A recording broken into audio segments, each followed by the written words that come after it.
सोच बदलने आया है। जब हमारी सोच बदल जाएगी तो कर्म भी बदल जाएंगे, और कर्म बदल जाएंगे तो फल के रूप में दुनिया कैसी दिखाई देगी, कैसे दिखाई देगी। जैसे आज की मुरली का एक पॉइंट मुझे बहुत अच्छा लगा। हम सबके दिमाग में एक पॉइंट घुसा हुआ है, पता है कौन सा? भगवान कण कण में। एक इतना घुसा हुआ है कि हम कितना भी ज्ञान दे देंगे ना, आप लौट के वहीं पहुंचेंगे, हाँ भगवान तो सब में है।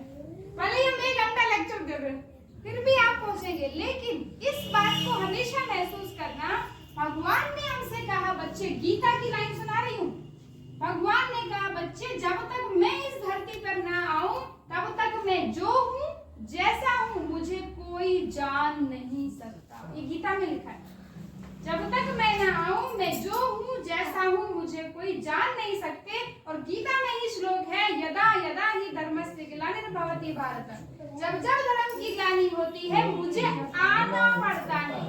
कोई व्यक्ति कहीं से आएगा, इसका मतलब वो यहाँ पहले से। आपका नाम क्या मतलब है? सोमवती। सोमवती जी कहीं से आने वाली है, ठीक है, अपने घर से आने वाली है। इसका मतलब यहाँ पे होंगी उस समय वो यहाँ होंगी। अगर मैं बोलूं सोमवती जी यहाँ बैठी हैं और आने भी वाली है, दोनों बात राइट है, बोलो दोनों बात। लेकिन हम तो यही कह रहे हैं ना, गीता में कहा गया है कि जब जब धर्म की ग्लानि होगी तब तक भगवान धरती पर आएगा। और यहाँ हम पहले से ही अपनी कहानी अपने चित्र बना के बैठे हो। और क्या कह दिया? भगवान तो कण कण में। गलत नहीं कहा था, गलत नहीं कहा था। क्यों?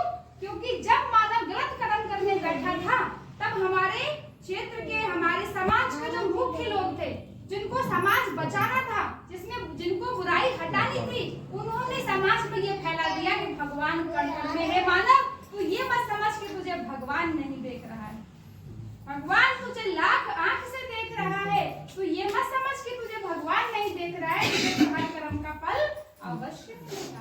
हम ये कहते भी आए भगवान कण कण में, और मर्डर भी करते रहे, चोरी भी करते रहे, झूठ भी बोलते रहे, धोखा भी देते रहे। क्या तब भगवान हमको नहीं देख रहा था? मानव की कितनी बड़ी फितरत है, मंदिर में हाथ जोड़ता है तो सोचता है भगवान बड़ी बड़ी आंखों से देख रहा है, और इसी हाथ से किसी के साथ धोखा करता है, किसी का मर्डर करता है, सोचता है किसी ने नहीं देखा। इस फितरत को चेंज करना पड़ेगा।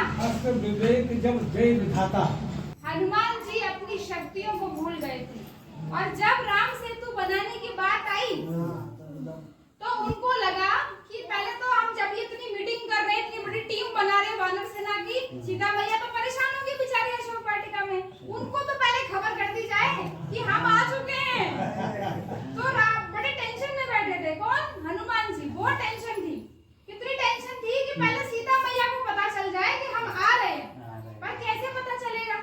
तो वहां से जामवंत जी जा रहे थे, उन्होंने क्या बोला, अरे हनुमान तुम बड़े टेंशन में लग रहे हो। तो हनुमान जी ने कहा यही टेंशन है मेरे को कि माता रानी के पास कैसे पहुंचा जाए, सीता मैया के पास कैसे पहुंचा जाए। तो जामवंत जी ने कहा, अरे हनुमान पहचानो खुद को, तुम तो पवन पुत्र